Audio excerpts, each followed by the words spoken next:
Now, I used to do this with Yu-Gi-Oh. You know, I would practice for like 60 hours a week. It would be just insane the amount of time I spent playing that game on my own time. But the difference there has to do with the fact that I was. Oh, we can see all the cutscenes. The difference there is that I was under the impression, hey, we're gonna win, we're gonna be number one, and it just never happened. Okay? Because at the end of the day, you can only go so far in a game unless you have everything set up. Because there are limits to what an individual could do. Okay, I was not an adult. I didn't have all the resources available. I had a lot of resources, more so than most people my own age. But I didn't have every resource necessary to be super successful in it. And also, I just was never at that skill in addition. So it's not just not having resources, I was also just never at the skill to do it. So the way I look at it is, if you have the time to play a game and everything's good, go for it. There's nothing wrong with it. But it's when you get to the point that it becomes an active part of your life that it becomes concerning. Sorry, I got caught up in the heat of the moment trying to fight an enemy even though I really had no business doing so, as I'm currently higher than most of the characters in the next dimension we're going to. But it did give me a break to think about it. Look, I'm not even against grinding in a video game, okay? I grind levels all the time, okay? I had like a 200-hour save file of Heart Gold, Soul Silver. It was Soul Silver. And I had an 80-hour run in my Nuzlocke and Heart Gold, Soul Silver, but I ended up losing it anyways, okay? That was on me. Okay? So I did waste a lot of time.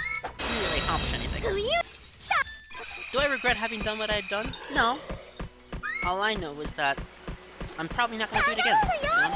It's like, when I was 12 years old, I went out of my way to get every single pathway in Shadow the Hedgehog. It's just not. That's just not a feasible goal for me anymore. I don't have that kind of time anymore. But the reason it looks like I'm constantly playing is because I'm just uploading part after part after part of 1 or 2 sessions. Okay, it's like a Hard Girls game, so what, 49 parts? Realistically, I played that over the course of 3 days. But hold on, Miguel, 3 or 4 days, give or take. It was probably more. Then how did you put in all those hours? Well, simple. I was in a foreign country. I was on a vacation. I had nothing to do. If I wasn't there, I wouldn't have done it.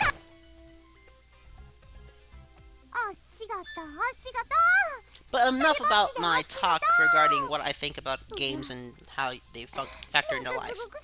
Okay? If you like games, play them. I'm not going to stop you. I'm not your dad. You can do what you want. I just wanted to give my point of view.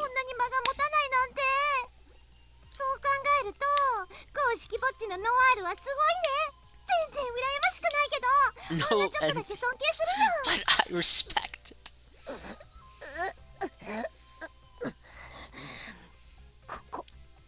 Look at how savage Neptune is in this scene, though. It's hilarious.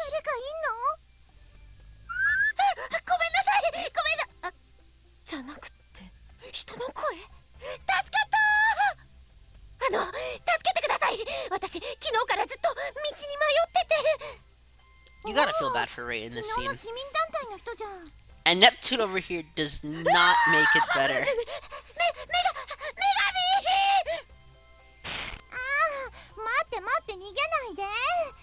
I don't care who you are, I just need someone to hang with. Wait, where is it? You know, you gotta imagine, Neptune isn't actually that tall. How is she grabbing that?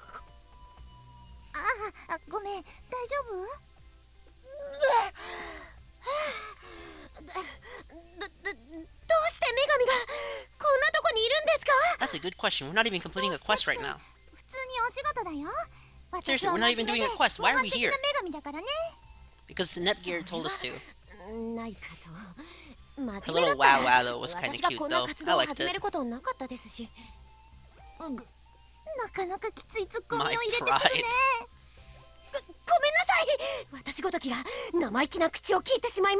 Poor Neptune's pride. But she hasn't earned her pride. You know what I mean? Like, what has Neptune realistically accomplished in this continuity? Nothing! It was Netgear who took out the deity of sin.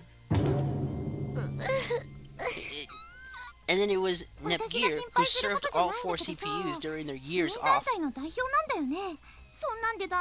Neptune has literally done nothing in this continuity. And spoiler alert, she gets nothing done in this continuity either. Plutia does. It's Plutia that gets things done in this continuity. The only advantage Neptune has is her faking amnesia, which I guess is something. But so what? Seriously, so what? See, this is why I understand all the critiques that people have for Victory and Rebirth 3 story. But this really applies to the entire series when you think about it. The reason Neptunia works so well for someone like me, and for people on the internet, is not because the storytelling is 10 out of 10, except the first game and V2. But rather, it's because the characters are so endearing, you like it regardless of how many issues you have with these characters. Okay? I pretty much made the entirety of the Action Unleashed Let's Play a critique on propaganda, if you really analyze it. And that is what I'm doing here, except for a different thing. This is a critique on how governments run. The government of Hyperdimension Neptunia would have been overthrown had these CPUs not been all powerful. They were just regular people. This government would not last. In fact, it would probably fall over quite easily, which is what happens in Mark II.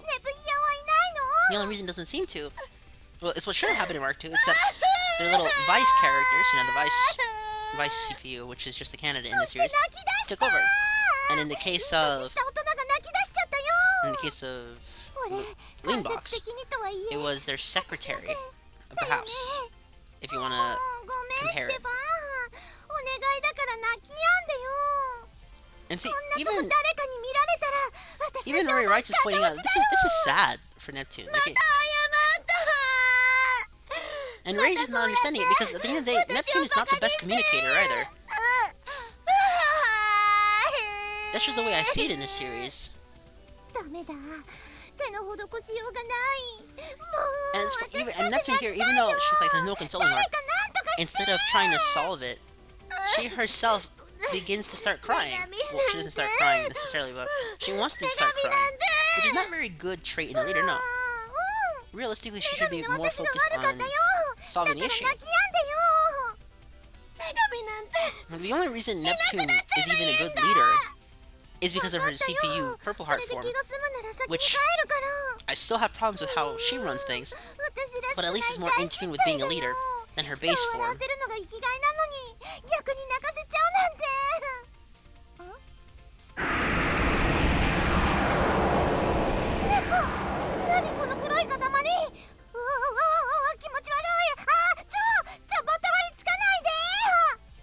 Yeah.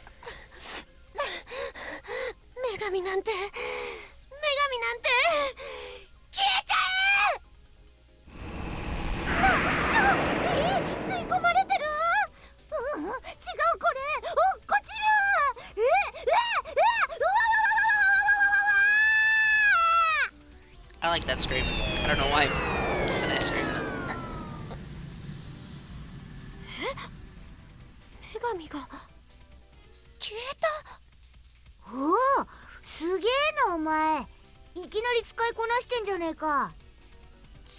She didn't say hardcore though, she just said incredible, but then again, the way she said it, as though she was really impressed by it, and given Kuro's character, the translation of hardcore makes sense to me.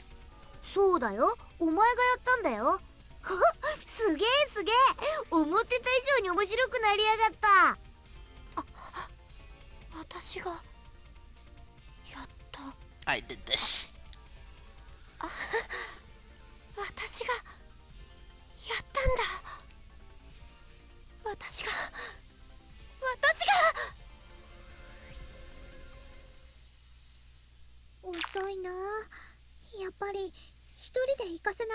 Imagine a continuity where Nepgear lets Neptune go out on quest alone, and then she gets worried because she's been out for too long, so she comes back and just sees Neptune like bleeding out or something.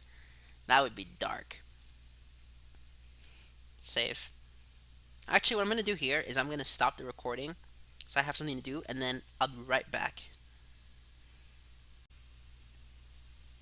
We're back. We're saving.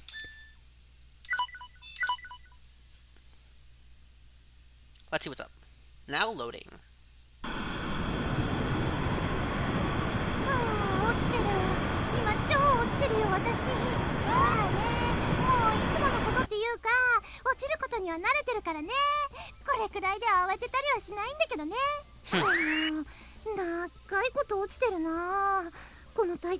This isn't Uncharted. Oh, actually, for this Neptune, it probably is Uncharted. Now that I think about it. なんかみんな危険を感じてきちゃったよ。やばくね？これやばくね？どうしよう。待って歩くの早いよ。あなたが遅いんでしょ。もうだからついてこないで待ってよって言ったのに。 the PlayStation 3 version of Victory, which is the only version of Victory, I don't know why I said PlayStation 3 version, says this takes place in the 80s, which doesn't make sense in any way. Not at all. This would at most be early 2000s. I mean, what is Plutia? She's the Mega Drive. She'd be the 90s. Right? And then this Noire doesn't really seem like the PS1, it seems more like PS2 era. Especially with how she talks. The blonde of this one, I still can't figure out if she's supposed to be GameCube or N64. And then PC is just PC Engine, so that makes sense to me. Anyways, we finally escaped the tutorial and the game finally begins. Isn't it great? でも何よ。なんて言えばいいのかな。本当にあなたはマイペースね。とにかく言ってみなさいよ。お空から人がね。There's a person in the sky. ほら、人？確かに意味がわからないわね。多分落っこちてきてると思うんだけど。はあ？こんな何もないところでどこからどうやって落ちてくるっていうのよ。Well, this is Neptunia. それでね。Neptunia and Halo really are those series where people just fall out of the skies, aren't they? 私に？どいてどいてどいて！え